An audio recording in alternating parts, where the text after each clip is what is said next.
안녕하세요. 마음을 울리는 감동의 순간들을 전하는 감동만세입니다. 오늘은 특별히 마음을 따뜻하게 해줄 사연을 준비했습니다. 이 사연을 통해 더욱 따스하고 의미 있는 하루를 보내시길 바라며 지금부터 이 사연을 전해드리겠습니다. 교토의 여학생들이 한창 수다를 떨고 있습니다. 한국은 일본 따라가려면 멀었지. 게다가 물가도 비싸서 살기 힘들어. 무슨 소리. 돈만 많으면 한국이 제일 살기 좋아. 이들은 며칠 뒤에 이 대화의 정답을 눈앞에 마주하는데요.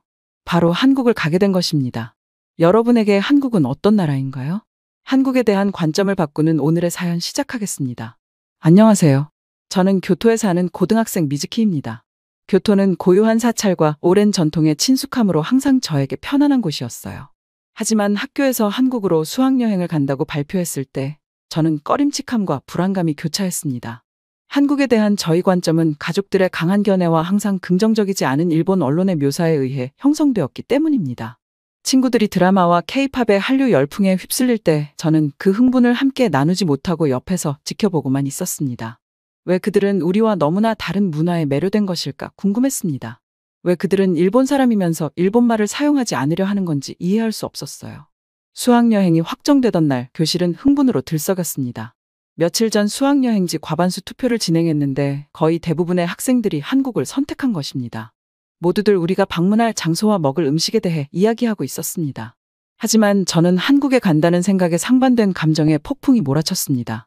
한편으로는 한국이 정말 친구들이 말하는 것처럼 활기찬 문화와 친절한 사람들로 가득한 곳인지 확인하고 싶었습니다. 하지만 또 다른 한편에서는 수년간 부정적인 고정관념을 굳게 믿고 있었습니다. 제가 한국에 가게 된다면 얼마나 일본이 좋은 나라일지 제대로 확인해야겠다고 생각했어요. 제가 수학여행을 거절하지 못하는 가장 큰 이유는 친구 문제였습니다. 평소 저는 내성적인 성격 탓에 새로운 친구들과 어울리는 것을 힘들어했습니다. 새 학기가 되어 수학여행을 가지 않는다면 저는 친구들과 친해질 수 있는 기회를 놓치는 것과 다름없을 것입니다. 그리고 혼자서 일본 학교에 남아 다른 친구들의 즐거운 시간을 부러워만 해야 했기에 저는 마지못해 한국으로 가야 했습니다. 출국일이 가까워질수록 스트레스는 커져만 갔습니다. 여행 전날 밤이 기억납니다. 저는 방에 앉아 가이드북, 카메라, 생각을 적을 수 있는 메모장 등 챙겨온 필수품에 둘러싸여 있었어요. 가족들은 저를 응원해 주었지만 불안한 기색도 역력했습니다. 그들도 저와 마찬가지로 한국에 대한 인식과 편견이 형성되어 있었기 때문입니다. 정말 가고 싶니, 미즈키? 어머니는 걱정 어린 목소리로 물었다. 나는 엄마보다 스스로를 설득하기 위해 고개를 끄덕였어요. 가야 해요, 엄마. 학교에서 가는 거잖아요. 그날 밤 침대에 누웠을 때 머릿속에는 여러 가지 생각이 스쳐 지나갔습니다. 한편으로는 두렵기도 했지만 호기심도 커졌습니다. 한국이 제가 상상했던 것과 전혀 다르다면 어떡할지. 한국이 너무 좋아진다면 어떻게 해야 할지 불안했습니다.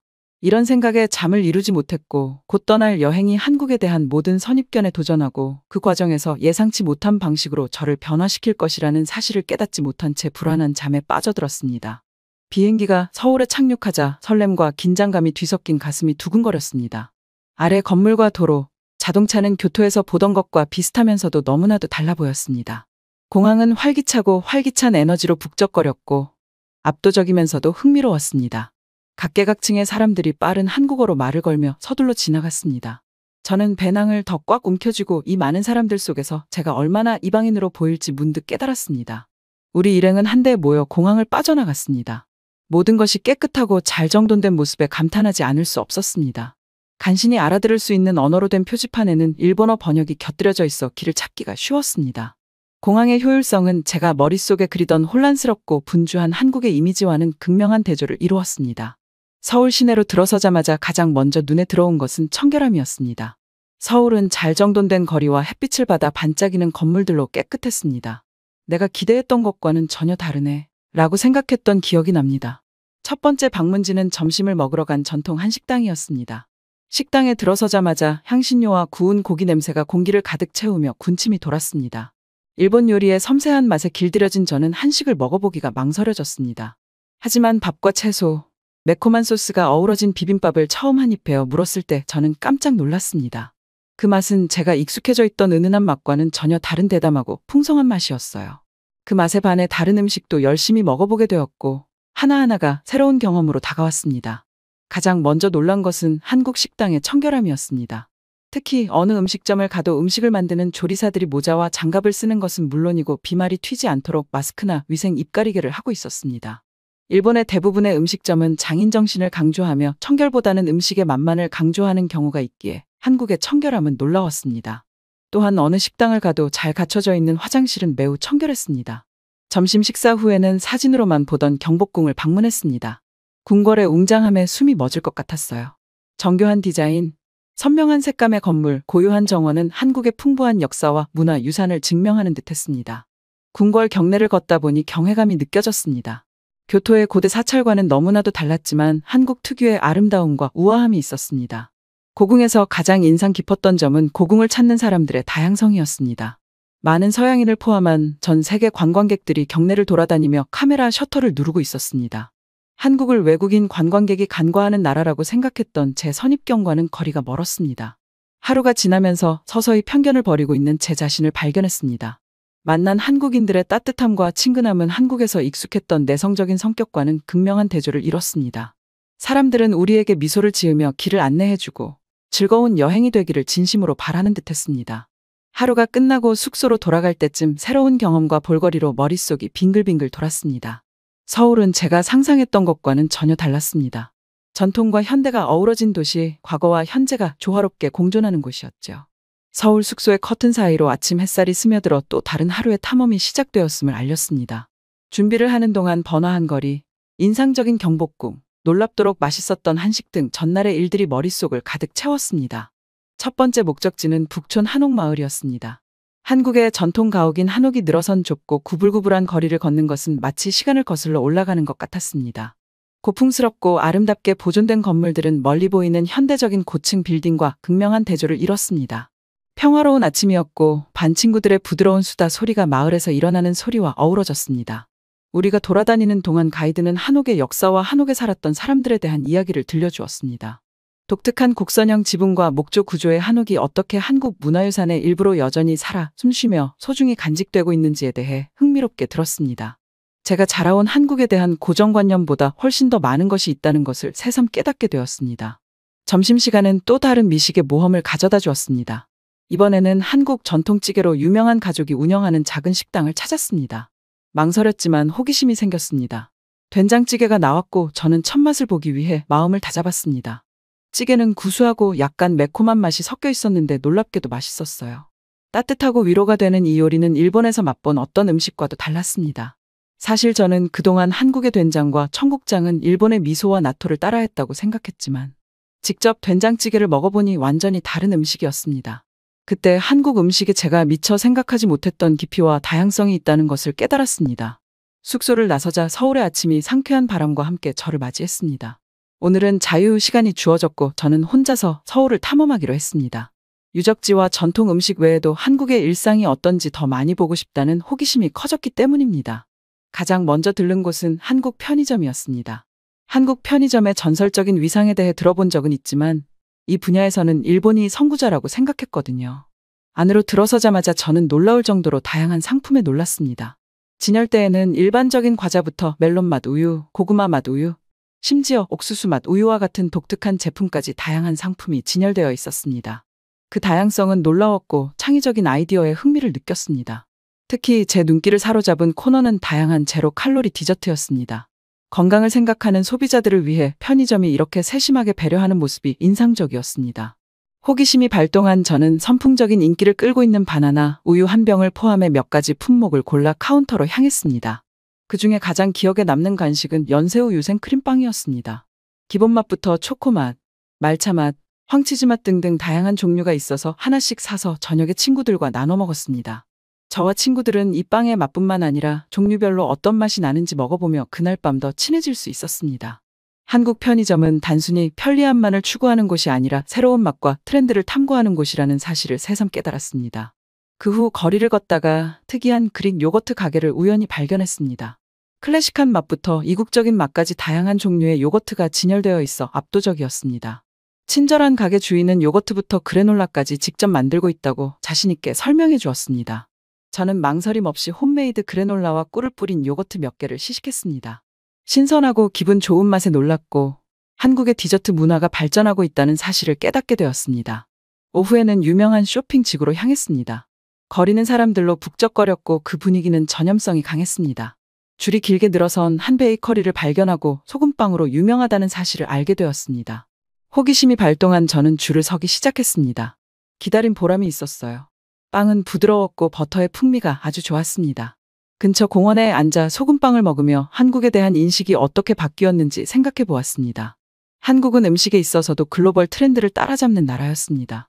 서울에서의 나홀로 탐험이 끝나가고 숙소로 돌아가는 길에 저는 만족감과 경이로움을 느꼈습니다.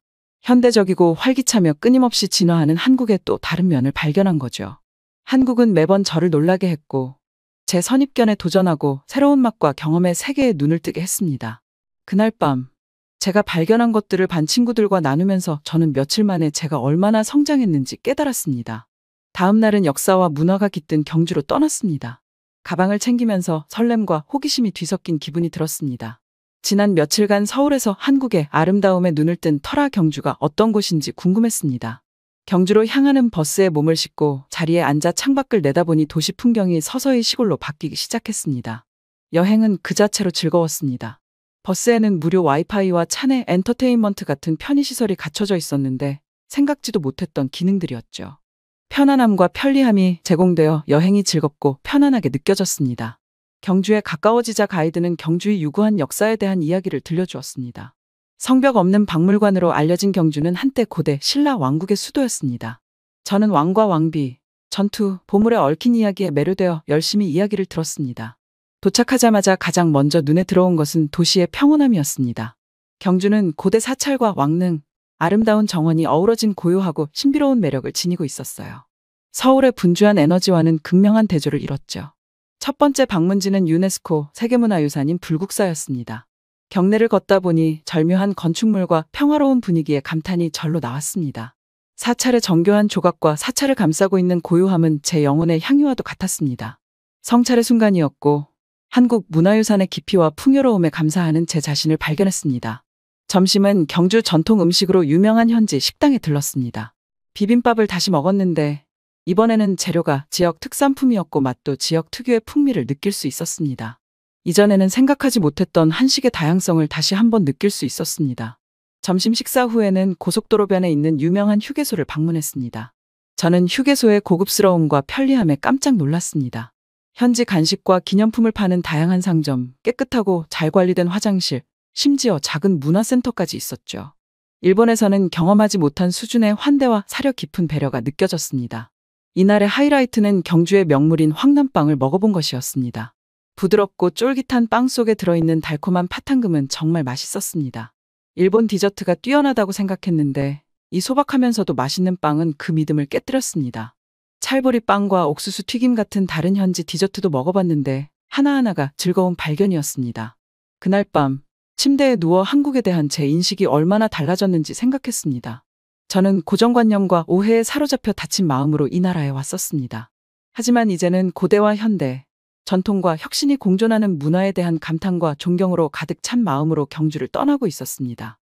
여행의 마지막 날은 눈을 뜨게 하는 여행의 정점을 찍기에 적합한 맑고 밝은 날이었습니다. 여행 가방을 챙기면서 제 마음은 만감이 교차하는 소용돌이에 휩싸였습니다. 단 며칠 만에 한국을 바라보는 제 시각이 얼마나 달라졌는지 깨달았습니다. 마지막 날은 해변과 북적이는 시장, 그리고 곧 알게 된 것처럼 놀라운 해산물로 유명한 활기찬 해안도시 부산에서 보냈습니다. 해운대 해변을 따라 걸으며 활기찬 분위기와 탁 트인 바다 전망에 감탄했습니다. 해변에 부딪히는 파도 소리와 주변 사람들의 웃음소리가 마치 인생의 축제처럼 느껴졌어요. 점심은 현지 시장에서 신선한 해산물의 향연이었습니다. 전에는 들어본 적 없는 요리들을 먹어봤는데 하나하나가 다 맛있었어요. 대담하고 신선한 맛은 한국의 풍부한 요리 전통을 증명하는 듯했습니다. 점심 식사 후에는 화려한 언덕 마을인 감천문화마을을 방문했습니다. 알록달록한 색으로 칠하고 다양한 예술품으로 장식한 집들이 색채의 만화경을 만들어내며 눈에 향연을 펼쳤습니다. 좁은 골목길을 거닐며 한때 방치되었던 이 지역을 활기찬 관광 명소로 탈바꿈시킨 사람들의 창의력과 회복력의 경이로움과 감탄을 느꼈습니다. 해가 지기 시작하자 우리는 해변가 카페에 모였습니다. 하늘이 분홍색과 주황색으로 물들면서 바다에 반사되어 숨막힐 듯 아름다운 광경을 연출했습니다. 친구들과 함께한 추억을 되돌아보기에 완벽한 순간이었어요. 이번 여행 전에는 오해와 고정관념에 사로잡혀 한국을 바라보고 있었다는 생각이 들었습니다. 하지만 이제 저는 역사, 문화, 혁신이 풍부한 나라를 보았습니다. 저는 한국 사람들의 따뜻함, 전통의 깊이, 현대 생활의 활기를 경험했습니다. 이번 여행은 단순히 한국을 발견하는 것이 아니라 저 자신을 발견하는 여행이었다는 것을 깨달았습니다. 선입견을 뛰어넘어 다양성 속의 아름다움에 감사하는 법을 배웠죠. 새로운 문화를 탐험하는 즐거움을 발견했고 열린 마음을 유지하는 것이 얼마나 중요한지 깨달았습니다. 일본으로 돌아가는 비행기에 몸을 싣는 순간 한국을 떠나야 한다는 아쉬움이 밀려왔습니다. 하지만 동시에 감사와 설렘도 느꼈습니다. 한국뿐만 아니라 세계를 바라보는 새로운 시각을 가지고 귀국하게 되었으니까요. 일본에 돌아와서는 가족들과 친구들에게 제 경험을 공유하며 한국에 대한 오해를 조금이나마 풀 수 있기를 바랐습니다. 제가 방문했던 장소, 맛본 음식, 만났던 사람들에 대해 이야기했습니다. 제 눈으로 바라본 한국을 아름다움과 전통, 혁신으로 가득한 나라로 느끼게 해주고 싶었습니다. 한국으로의 여행은 단순한 수학여행이 아니라 세상을 바라보는 시각을 바꿔준 변화의 경험이었어요. 탐험의 가치와 열린 마음에 힘을 배웠죠. 한국에서의 시간을 되돌아보면서 저는 이것이 다른 문화를 이해하고 감사하는 여정의 시작에 불과하다는 것을 알았습니다. 그리고 집으로 돌아가는 비행기에서 눈을 감으며 제 자신과 약속했습니다. 앞으로도 계속해서 다양하고 멋진 세상을 탐험하고 배우며 열린 마음을 유지해야겠다고요. 첫 번째 감동적인 사연을 함께 나눌 수 있어 기쁩니다. 이 사연이 마음에 깊이 와닿았다면 구독과 좋아요, 알람 설정을 부탁드립니다. 여러분의 소중한 관심이 저희에게 큰 힘이 됩니다. 이제 더욱 마음을 울리는 다음 사연으로 여러분을 안내하겠습니다. 바르셀로나의 한 여행사에서 3명의 여자가 대화를 하고 있습니다. 오늘 만났던 동양인 진짜 무례했어. 스페인보다 영국이 우월하다고 그러던데 어이가 없어서 나 참. 동양인 얘기하니깐 말인데 우리 한국으로 가는 게 어때? 한국이 스페인보다 훨씬 잘 산다던데? 의식의 흐름대로 흘러가는 이 대화에서 세 사람이 갑자기 한국에 가려는 이유는 무엇이었을까요? 한국에 가서 대체 무엇을 하려는 건지 사연을 통해서 들어보겠습니다. 안녕하세요. 저는 가우디의 도시 바르셀로나에서 10년째 여행 가이드로 일하고 있는 라모나입니다. 바르셀로나에서 투어 가이드를 하는 것은 단순한 직업이 아니라 저를 찾은 열정이었습니다. 바르셀로나의 예술과 문화, 현지인들만 알고 있는 숨겨진 보석 같은 명소에 대한 이야기를 나누는 것을 좋아했죠. 하지만 시간이 지나면서 이 열정은 시들해지기 시작했습니다. 매일 반복되는 일과 반복되는 동선, 그리고 매일 같은 대사를 반복하다 보니 각본에 짜여진 삶처럼 느껴졌죠. 하지만 저를 진정으로 멈추고 생각하게 만든 것은 이 직업에 따르는 어려움이었습니다. 여행 가이드는 단순히 관광 명소를 보여주는 것뿐만 아니라 사람, 기대치, 때로는 문화적 충돌을 관리해야 하는 직업입니다. 한 번은 아시아 여행자 그룹이 제 투어에 참여한 적이 있습니다. 그들은 유창한 영어를 구사하여 의사소통이 쉬웠지만 기대하는 바는 달랐습니다. 그들은 스페인 역사의 뉘앙스를 더 깊이 파고들기를 원했는데 일반적인 투어에서는 보통 다루지 않는 내용이었죠. 나머지 그룹의 참여를 유지하면서 그들의 기대에 부응하는 것은 어려운 일이었습니다. 그러던 중 한 아시아 학생과의 사건이 발생했습니다. 그날도 여느 날과 마찬가지로 다양한 관광객들이 제 주변에 모여 있었습니다. 그 중에는 호기심과 도전의식이 가득한 눈빛으로 반짝이는 젊은 아시아 학생도 있었습니다. 저는 유서 깊은 거리를 돌아다니며 스페인의 영광, 싸워서 승리한 전투, 스페인의 정체성을 형성한 문화적 승리에 대한 이야기를 들려주었습니다. 그룹은 스페인의 생생한 역사에 매료되어 귀를 기울였지만 아시아계 학생은 거의 회의적인 듯 안절부절 못하는 표정이었습니다. 스페인 함대와 스페인의 해상 능력에 대해 토론하던 중 그가 갑자기 질문을 던져 저를 당황하게 만들었습니다. 그는 스페인 함대에 대해 토론하는 도중에 스페인에 대한 영국의 역사적 우월성에 대해 대담하게 의문을 제기했습니다. 깜짝 놀랐어요. 가벼운 농담에 익숙했던 저였지만 이건 달랐습니다. 제 지식과 조국의 역사에 대한 직접적인 도전이었거든요. 그룹은 침묵에 빠졌고 학생과 제 사이를 오가는 눈빛이 바뀌었습니다. 그 순간 저는 제 책임의 무게를 깨달았습니다. 저는 단순한 가이드가 아니라 스페인과 세계를 잇는 가교 역할을 하는 문화 대사였으니까요. 제 답변은 신중하고 유익하면서도 존중해야 했습니다. 저는 프로페셔널하게 대처했지만 흔적을 남겼습니다. 여행 가이드라는 직업이 조국의 역사와 문화를 대표한다는 의미와 제가 하는 말 한마디 한마디가 얼마나 중요한지 깨닫게 되었죠. 이런 어려움 속에서도 저를 버티게 해준 것은 동료들이었습니다. 끝없는 에너지와 농담으로 분위기를 밝게 만드는 방법을 항상 알고 있던 린다. 조용한 성격의 니나는 종종 저를 생각하게 만드는 통찰력을 제공했습니다. 우리의 작은 사무실은 단순한 직장이 아니라 기쁨과 좌절, 꿈을 공유하는 안식처였습니다. 아시아계 학생과의 사건 이후 저는 동료인 린다와 니나에게 더 많이 의지하며 지원과 관점을 구하게 되었습니다. 수년간 함께 일하면서 형성된 우리의 유대감은 항상 강했지만 제가 이자기 성찰과 성장의 시기를 헤쳐나가면서 새로운 의미를 갖게 되었습니다. 퇴근 후 늘 하던 수다 중에 한국에 갈 기회가 생겼습니다. 솔직히 말해서 예상치 못한 일이었습니다. 그전에는 한국에 대해 깊이 생각해 본 적이 없었거든요. 하지만 뭔가 흥미로운 점이 있었습니다. 변화와 새로운 것에 대한 기대감 때문이었을 수도 있고 단조로움에서 벗어나고 싶은 욕구 때문이었을 수도 있습니다. 그것이 무엇이든 간에 저는 예스라고 대답하고 싶었습니다. 수다를 떨면서 대화는 우리의 개인적인 삶과 꿈, 포부로 이어졌습니다. 그때 저는 그들의 우정이 얼마나 소중한지 깨달았습니다. 그들은 단순히 일과를 함께하는 동료가 아니라 제 커리어를 함께하는 동반자였습니다. 한국 연수 프로그램에 선발되었을 때 우리의 유대감은 더욱 강화되었습니다. 함께 여행하고 새로운 문화를 경험하고 새로운 업무 방식을 배울 수 있다는 생각에 설레는 마음이 들었습니다. 우리는 이 경험을 통해 얻고자 하는 것, 기대하는 것, 우려하는 것들에 대해 끝없이 이야기했습니다. 매일 새로운 도전이 이어지는 투어 가이드의 세계에서 린다와 니나와 같은 동료가 있다는 것은 축복이었습니다. 그들은 저희 공론의 장이자 응원군, 든든한 지원군이었습니다. 우리는 함께 사무실의 벽을 뛰어넘는 유대감을 형성했고 그 유대감은 곧 고요한 아침의 나라 대한민국에서 시험받고 강화될 것입니다. 한국 연수 소식을 듣던 날은 만감이 교차하는 날이었습니다. 설렘, 호기심, 약간의 걱정 등 예상치 못한 커리어의 전환을 생각하니 이 모든 감정이 소용돌이쳤습니다. 린다와 니나는 이러한 감정을 공유했고 우리는 함께 바르셀로나의 익숙한 거리에서 수천 마일 떨어진 번화한 도시 서울로 떠나는 여정을 시작했습니다. 서울에 도착했을 때 마치 다른 세계에 들어선 것 같았습니다. 처음 며칠은 정신없이 바빴습니다. 우리는 따뜻하고 친절한 한국 전문가들을 소개받았고 그들도 우리만큼이나 우리에게서 배우기를 열망했습니다.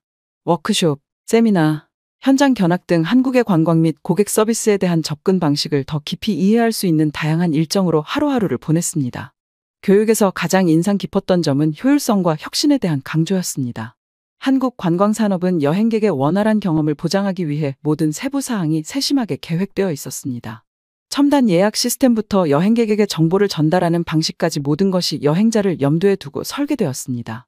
서울에서는 기차 시간표부터 관광 정보까지 모든 것이 정확하고 명확하게 정리되어 있었습니다. 이러한 세심한 배려 덕분에 여행자들은 언어 장벽이나 문화적 차이에 관계없이 쉽게 도시를 탐색할 수 있었습니다.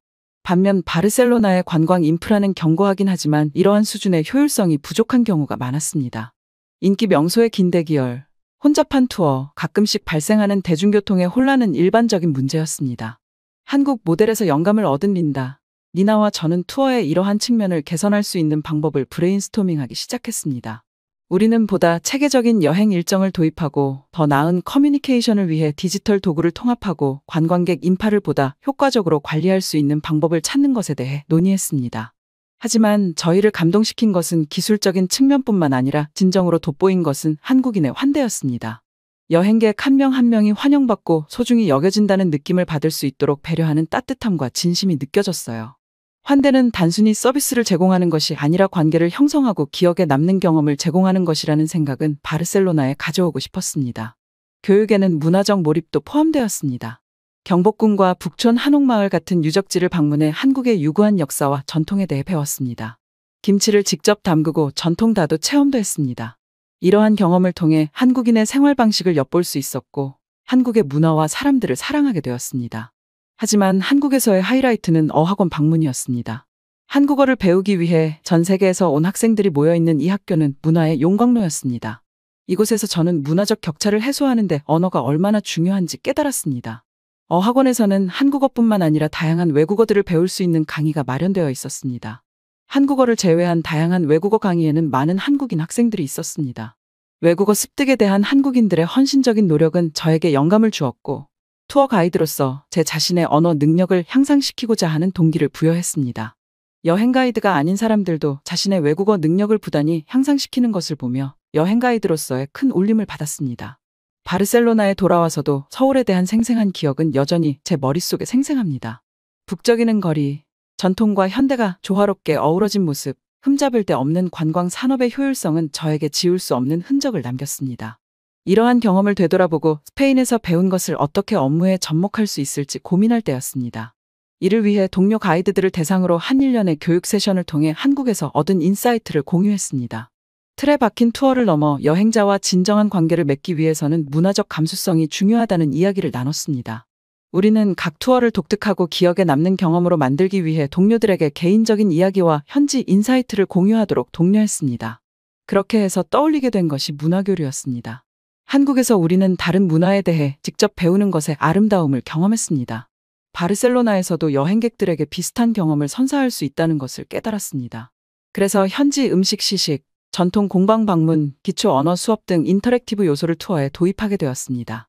이러한 변화를 적용하자 여행자들의 반응은 압도적으로 긍정적이었습니다. 여행객들은 매끄러운 구성, 세심한 배려, 깊이 있는 문화적 통찰력을 높이 평가했습니다. 우리의 노력이 결실을 맺어 여행객들의 여행 경험에 변화를 가져왔다는 사실의 보람을 느꼈습니다. 하지만 변화는 외형적인 것만이 아니었습니다. 개인적으로도 한국에서의 경험은 제 업무에 대한 접근 방식을 변화시켰습니다. 더 열정적으로 여행자들과 소통하게 되었죠. 도시를 소개하는데 더 큰 자부심을 갖게 되었고, 업무에 따르는 어려움에 대해 더 인내심을 갖고 이해하게 되었죠. 그 순간 한국 여행의 진정한 가치를 깨달았습니다. 새로운 기술을 배우거나 다른 문화를 탐험하는 것만이 목적이 아니었죠. 예상치 못한 곳에서 영감을 얻고 전문가로서 그리고 한 개인으로서 성장하는 것이었습니다. 다양하게 시도했던 변화 중 또 하나는 기술을 통해 여행자 경험을 개선하는 것이었습니다. 서울에서 본 디지털 도구에서 영감을 받아 투어용 앱을 도입했습니다. 이 앱에는 상세한 여행 일정, 실시간 업데이트, 인터랙티브 지도가 포함되어 있었습니다. 여행객들은 편리함과 현대적인 감각을 더해준 이 앱에 큰 호응을 보였습니다. 또한 투어를 맞춤화하는 데 집중했습니다. 한국에서는 각 체험이 개인에게 맞춤화된 느낌을 준다는 점이 인상적이었습니다. 여행객의 관심사와 선호도에 대해 더 많이 물어보기 시작했고, 이를 통해 투어의 일부를 취향에 맞게 맞춤화할 수 있었습니다. 예술 애호가를 위한 가우디의 건축물을 더 깊이 들여다보거나 미식가를 위한 숨겨진 타파스 바를 우회하는 등 이러한 개인별 맞춤화는 각 투어를 특별하고 독특하게 만들었습니다. 한국에서의 교육에서도 지속적인 학습과 개선의 중요성을 강조했습니다. 이에 자극을 받아 팀을 위한 1년의 지속적인 워크숍을 시작했습니다. 이 워크숍에서는 역사와 문화부터 고객 서비스, 언어 능력에 이르기까지 다양한 주제를 다루었습니다. 목표는 여행 가이드인 우리가 항상 성장하고 여행객에게 최고의 경험을 제공하기 위해 항상 노력하는 것이었습니다. 한국의 효율성과 친절함을 바르셀로나에 도입하기 위한 노력에 어려움이 없었던 것은 아닙니다. 새로운 아이디어를 다른 문화와 운영 환경에 적용하려면 창의력과 인내심이 필요했습니다. 하지만 이러한 도전을 극복하면서 우리는 투어 가이드로서뿐만 아니라 팀으로서도 성장했습니다. 이러한 변화는 투어를 넘어선 파급 효과도 가져왔습니다. 도시의 다른 여행사들도 저희의 변화를 주목하고 비슷한 관행을 도입하기 시작했습니다.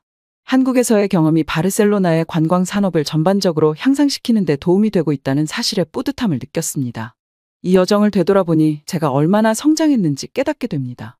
한국 여행은 단순한 연수 프로그램을 넘어 자아를 발견하고 직업적 활력을 되찾는 여정이었습니다.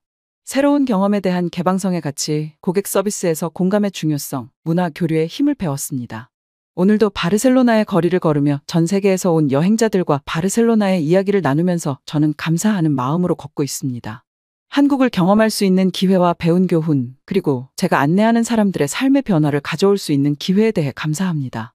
그럼 다음 사연으로 넘어가 보겠습니다. 너 도대체 한국에서 무슨 일이 있었던 거야? 대학생 여성 브렌다를 둘러싼 많은 여성들이 그녀에게 질문을 쏟아 붓고 있습니다. 친구들은 브렌다를 본 뒤 화들짝 놀라며 도대체 무슨 일이 생긴 거냐고 빨리 대답을 하라고 그녀를 재촉하기 시작합니다. 브렌다는 말해도 믿지 못할 거라며 대답을 하지 않고 있는데요. 도대체 무슨 일이 있었길래 그녀의 친구들은 이런 반응을 보이는 걸까요? 그해 여름, 한국에서 캘리포니아 산호세의 한 학교로 교환학생을 온 한국인 은하 씨가 있습니다. 산호세는 아름다운 자연 경관을 유지하고 있기 때문에 골프나 여행 장소로 미국 사람들에게도 아주 손꼽히는 도시입니다. 하지만 산호세의 관광객이 아닌 한국인이 교환학생으로 오는 일은 아주 드문 일이었기 때문에 은하 씨도 좀 긴장을 한 모습입니다. 그렇게 그녀는 한 학교로 들어가고 그녀의 이야기가 시작됩니다. 모든 것이 녹아버릴 듯 뜨거운 여름이었습니다. 미국 캘리포니아에 위치한 대학교엔 교환학생이 오늘 온다는 소식이 전해졌습니다. 게다가 한국인이라는 소식에 학생들은 웅성거렸죠. 곧 이어 강의실 문을 열고 그녀가 들어왔습니다. 그러자 모든 학생들이 의아한 표정을 지었습니다. 뭐야? 왜 어린애가 왔어? 수근거리는 소리가 교실 안을 채웠습니다. 그녀는 잠시 숨을 고르더니 곧 능숙한 영어 실력으로 자기 소개를 하기 시작했습니다. 안녕, 내 이름은 이은하야. 은하가 어려우면 그냥 실버라고 불러줘도 돼. 내 이름의 은은 영어로 실버를 뜻하거든. 잘 지내보자. 너무도 당차고 활기찬 그녀에게 모든 학생들은 궁금증이 생겼습니다. 인사를 마치고 연달아 수업이 바로 시작되었습니다. 수업을 하는 내내 강의실에 있는 학생들은 은하를 흘깃흘깃 훔쳐봤죠. 모든 친구들은 은하 곁으로 우르르 모였죠. 그러고 황당한 질문부터 합니다.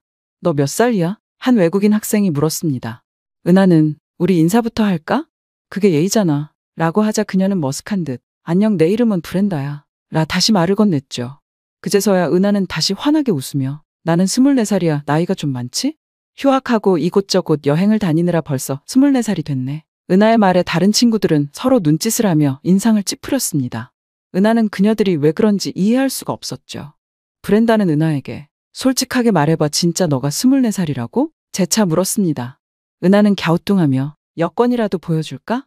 24살 맞아. 미국 사람들은 나이 묻는 걸 실례라고 생각해서 안 묻는 거 아니었어? 라며 불쾌한 내색을 비췄습니다. 그러자 브렌다가 기분 나빴다면 미안해. 그냥 우리는 너가 너무 어려 보이는데 24살이나 됐다고 하니까 그렇지. 심지어 우리보다 나이가 많잖아. 라 말했어요. 은하는 그제서야 오해가 풀렸다는 듯. 아, 원래 동양인들이 좀 어려 보인다고 하잖아. 근데 난 24살 맞아. 웃으며 답했죠. 점점 그녀에게 다른 친구들도 다가와 한국에서는 무슨 일이 있었던 거냐며 쉴 새 없이 질문 공세가 쏟아졌습니다. 은하 씨는 당황스러워 대답을 하지 못했어요. 왜냐면 그녀는 한국에서 딱히 피부에 특별한 걸 했다고 생각하지 않았거든요. 은하 씨와 브렌다는 기숙사 룸메이트까지 되어서 급속도로 친해지게 되었어요. 브렌다는 평소에도 한국에 굉장히 관심이 많았죠. 특히 한국의 뷰티에 대한 것들이었어요. 그녀는 은하 씨가 쓰는 한국 화장품들을 늘 궁금했던 거라 한번 써보고 싶었지만 망설이고 있었습니다. 은하는 그런 브렌다를 눈치챘는지 난 혹시 몰라 여러 개 가지고 왔으니 이건 너에게 선물할게 하며 그녀와 같은 화장품을 한아름 건넸습니다. 브렌다는 처음에 왜 나에게 이걸 무료로 주는 건지 의구심을 가졌어요. 그런데 은하가 한국은 나누는 게 미덕이라고 배워 라 말하더군요. 그녀의 말에 브렌다도 선물을 건네받았고 뛸 듯이 기뻐했어요. 촉촉한 기초 화장품부터 색조 화장품까지 다양하게 선물 받았죠. 브렌다는 올해 받은 것 중에 가장 근사한 선물이라며 좋아했습니다. 은하 씨는 한국에 관심이 많은 브렌다와 다른 친구들에게 한국에서 있던 것들에 대해 이것저것 친절하게 매번 답변을 해주었습니다. 그리고 왜 이곳으로 오게 되었는지 말해주었죠. 그녀는 도전을 즐겼고 새로운 것들을 경험해보는 게 두근거릴 것 같아서 유학을 생각하다가 마침 이 학교에는 한국인이 없다는 걸 듣고 와 보기로 했다고 했습니다. 그리고 이 동네에 이모네가 살고 있어서 엄마도 흔쾌히 허락하셨다고 하더군요. 그러고 그녀는 지금 아니면 외국 친구들과 언제 살아볼 수 있겠냐 며 방긋 웃었습니다. 은하는 항상 긍정적이고 밝은 성격이라 그녀의 에너지의 곁에 있는 사람들까지 기분을 좋아지게 만드는 특별한 힘이 있었습니다. 그렇기 때문에 그녀를 좋아하는 친구들은 눈 깜짝할 새 늘어났죠. 그녀는 항상 주변을 밝히는 환한 사람이었습니다. 그렇게 어느 날 한 친구가 조심스럽게 은하에게 물었습니다. 혹시 너네 집 많이 부자야? 라고 말이죠. 은하는 황당해하며 아니 전혀 라고 대답했죠. 그러니 그 친구는 한국에서 스킨케어를 받았다고 했잖아. 에스테틱 관리가 한두 푼도 아니고 그걸 받았다고 하면 어느 정도인지 말 안 해도 우리도 알아. 그게 얼마나 비싼 건지 말이야. 그러자 은하는 손을 절레절레 지으며 아니야, 한국에서는 전혀 안 비싸. 한국에서는 미용에 관련한 건 다 합리적인 가격이야 라고 말했습니다. 은하의 외국 친구들은 평소 K-뷰티에 관심이 많았지만 한국 사람들의 메이크업을 따라해볼 수는 없었다고 했어요. 그 이유는 한국인의 메이크업 스타일은 깨끗한 피부를 바탕으로 해서 가볍고 투명하게 하는 편인데 미국에서는 아무리 백인이라고 해도 해가 워낙 강하기 때문에 주근깨는 기본이고 건조한 상태였기 때문이었죠. 그러자 은하는 그 이유는 아마 피부 타입이 달라서 그렇다고 했습니다. 한국인은 피부가 미국인에 비해 두껍기 때문에 자외선에 강하다고 설명해줬죠. 미국인들은 얼굴에 잡티가 유난히 많이 나는 까닭에 한국식 메이크업을 해보고 싶어도 그 피부 표현을 따라갈 수가 없다고 안타까워했어요. 그러자 그녀는 한국의 마스크팩을 정말 많이 가져왔다며 친구들에게 나눠주었습니다. 그녀가 말한 대로 또 베풀었죠. 친구들은 소리를 질렀습니다. 왜냐면 한국의 마스크팩은 미국 20대 여성들 사이에서도 꼭 사고 싶은 필수템으로 꼽히는 아이템이었기 때문이에요. 브렌다와 은하 그리고 친구들은 날이 갈수록 더 가까운 사이로 발전하게 되었습니다. 하루는 브렌다가 은하에게 더 솔직한 걸 물어도 되냐 말했어요. 은하는 당연하다고 말했죠. 혹시 성형을 어디 한지 물어봐도 돼? 나도 한국에 가서 꼭 성형을 해보는 게 꿈이거든. 얼마 정도를 모으면 될까? 브렌다의 조심스러운 그 질문에 은하는 호탕하게 웃으며 자신은 전혀 성형을 한 것이 아니라고 했죠. 브렌다가 그렇게 물어본 이유는 바로 은하는 얼굴 크기가 작기로 알려진 미국 사람들 사이에서도 유난히 작은 얼굴에 잡티도 하나 없는 맑은 피부였기 때문에 분명히 어떤 시술을 받았을 거라 생각을 하는 거였어요. 은하는 나는 경락이라는 걸 했어. 그거라면 마치 성형을 한 것처럼 얼굴이 작아져. 물론 성형으로도 할 수 있지만 나는 겁이 좀 많은 편이거든. 하지만 한국 돈 10만 원 미국 돈으로 하면 100불 내외면 더 예뻐질 수 있는 필러 주사 같은 건 맞을 수 있어. 라고 전했습니다. 친구들은 믿기지 않는다며 당장 한국에 가고 싶다고 했죠. 왜냐하면 미국에서는 에스테틱은 물론이고 미용실, 성형외과 모두 아주 비싼 서비스라 아무나 아무 때나 부담 없이 받을 수 있는 게 아니었거든요. 헌데 은하는 얼굴 피부부터 손끝, 머리카락까지 윤기가 흐르고 완벽히 관리되어 보였죠. 은하는 내 친구들은 다 이렇다고 말해주었어요. 그리고 더 놀라운 건 자신이 피부가 좋다고 칭찬을 듣는 게 처음이라고 했죠. 한국에서 본인 정도면 좋은 편도 아니라면서요. 친구들은 더 놀랄 수밖에 없었습니다. 그럼 도대체 한국에서 피부 좋은 사람의 기준이 얼마나 높은 건지 가늠하기도 어려웠죠. 게다가 자신이 동안이라고 들은 것도 처음이라는 말에 친구들은 한국 여성들을 부러워했습니다. 친구들은 한국 배우들이나 스타들을 검색하며 그들의 나이까지 확인해 보기 시작했고 경악했어요. 생각했던 것보다 다들 너무 나이가 많았던 거였죠. 미국 사람들은 청소년기가 지나가면 갑자기 확 성장을 해버리기 때문에 어린 시절의 얼굴과 아주 많이 달라지는 경우가 많은데 한국 사람들은 어린 시절 모습 그대로 몸만 크는 것 같다고 말했습니다. 이 학교에서는 한국인 은하 말고는 일본, 중국 등 다른 아시아 국가에서 온 친구들은 상당히 많았습니다. 그런데 은하만 유독 다른 피부를 가져서 친구들 사이에서 이토록 이슈가 된 거였어요. 일본인 친구들이나 중국인 친구들도 그녀에게 한국 화장품 브랜드 추천을 받아 구매 대행을 하게 됐습니다. 게다가 그녀들은 한국 사람들은 스타일이 굉장히 좋다고 생각했어요.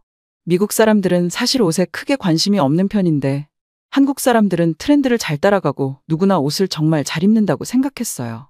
그렇게 그녀의 친구들은 하나 둘 은하가 입는 옷 스타일을 따라하기 시작했고 은하가 하면 학교에 유행이 되며 번졌습니다. 그렇게 한 학기가 거의 끝나가던 어느 날 은하가 한국에 가기 전에 이모네 식사 초대를 받았는데 친구들에게 다 함께 가자고 말했습니다. 친구들은 한식을 처음 먹어보는 거라 기대되는 마음이 들떴죠. 그날은 기숙사가 아닌 이모네 집에서 하루 자기로 사전에 학교에 허락을 받고 그렇게 은하의 이모 집으로 향했습니다. 그런데 은하는 잠깐 어디 들를 데가 있다며 들렀다 가자고 했습니다. 그러더니 꽃과 디저트 집에 각각 들러 사서 나왔죠. 솔직히 그녀의 친구들은 여기저기에 들르는 것도 귀찮기도 했고 어차피 음식을 먹으러 가는데 또 음식을 더 사가는 것인지 갸우뚱했습니다. 곧 은하 이모네 집에 도착했고 초인종을 눌렀습니다. 이모 저 왔어요. 은하가 말하는 동시에 집에 문이 열렸습니다. 은하의 친구들은 더 깜짝 놀랐죠. 이모가 이미 큰아들 둘을 둔 나이라고 들었는데 전혀 그렇게 보이지 않을 만큼 이모 역시 동안이었던 거였죠. 은하가 말했던 동양인들은 대부분 어려 보인다는 소리를 듣는다는 것이 실제라는 걸 알았습니다. 은하는 아까 샀던 꽃과 디저트를 사서 이모에게 건넸고 친구들에게 여기서는 신발을 벗는 거라고 알려줬습니다. 친구들은 당황할 수밖에 없었어요.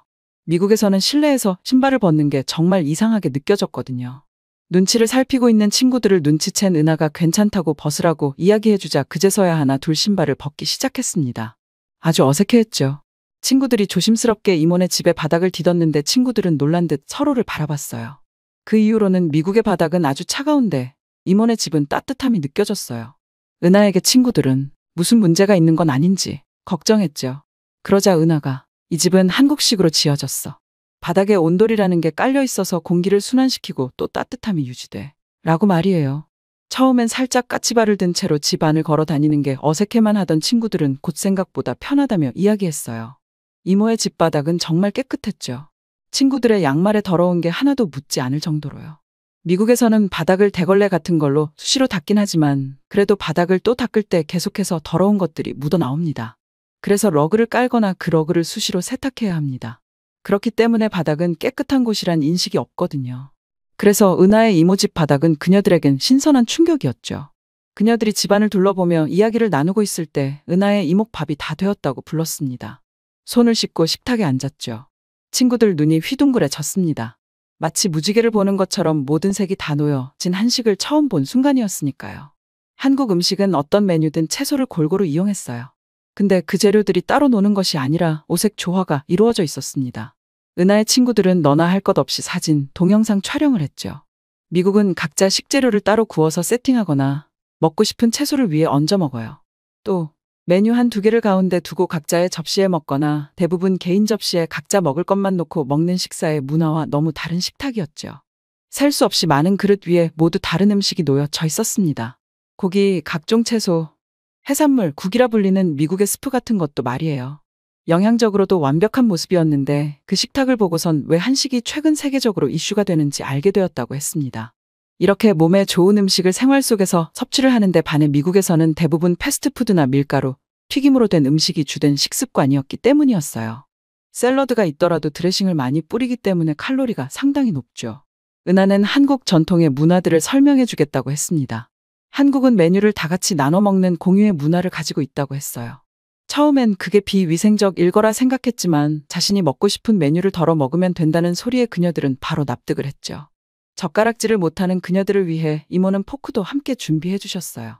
한식은 포크로 먹긴 쉽지 않았습니다. 그래도 모든 메뉴가 신선하고 맛있었죠. 또 그들이 놀란 건 바로 한국의 쌀밥이었어요. 그동안 기름진 볶음밥이나 브리또 속에 들어간 쌀과는 차원이 다른 밥이었죠. 윤기가 흘렀고 마치 서로부터 떨어지지 않는 푸딩처럼 아주 촉촉한 식감이었거든요. 브렌다와 친구들은 쌀은 다 똑같은 쌀이라 생각했는데 그날 이후로 쌀도 다 같은 쌀이 아니라는 걸 알게 되었습니다. 은하의 친구들은 한국의 문화는 알수록 너무 재미있다며 몇 개 더 알려달라고 했습니다. 그러자 은하는 한국은 예의라는 것을 가장 중시하는 나라라고 생각하면 된다고 했습니다. 친구들은 의아했죠. 미국인들에게 예의는 타인을 향한 매너 정도로 이해하고 있었거든요. 구체적으로 예의라는 게 무엇이냐? 물으니 은하는 예시를 들어주겠다 했습니다. 초대받은 집에 방문할 때 빈손으로 가지 않는 것도 예의 중 하나라고 말해줬습니다.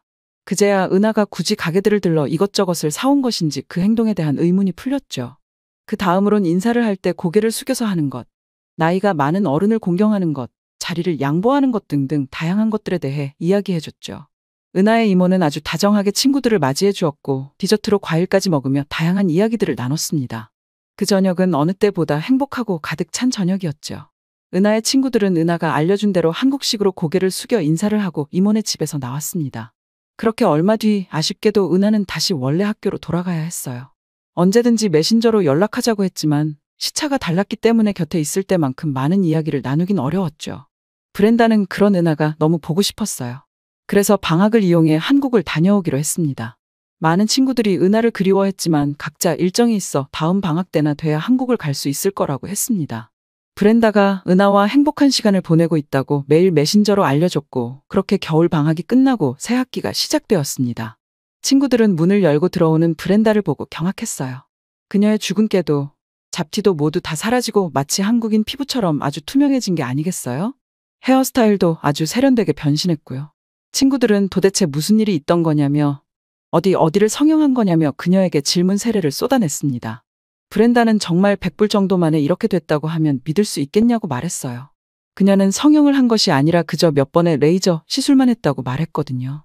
친구들은 브렌다의 피부를 보고 한국 학교로 교환학생을 갈 수 없는지 묻는다 했어요. 그녀들은 은하와 여전히 연락을 주고받으며 잘 지내고 있다고 해요. 단 하나 바뀐 게 있다면 그녀들의 집에서도 이제 더는 신발을 신지 않는다는 거예요. 이모네 집에 방문한 그 이후부터 집에서 신발을 벗지 않으면 편안하지 않다고 하네요. 그 덕분에 더 깨끗해진 집에서 사는 기분이라고 모두가 좋아하고 있고요.